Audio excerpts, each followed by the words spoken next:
So this one I'm gonna slowly rotate around so you can see it because it's really intricate.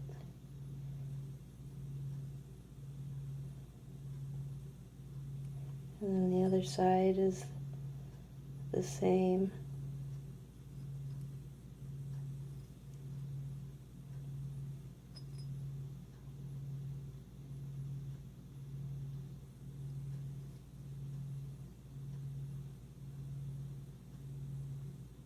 Very neat.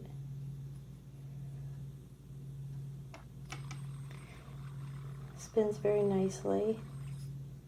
It's fairly heavy, and that's probably because it's just all solid metal. Looks a little bit like a spaceship.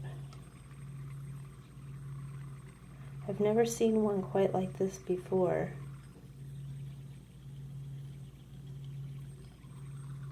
Certainly it spins well.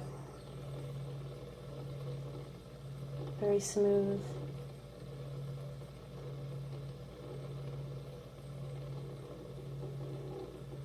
And the weight is really good on it. It's a very nice fidget spinner. One that would be great for anybody's collection, because nobody's going to have one like this.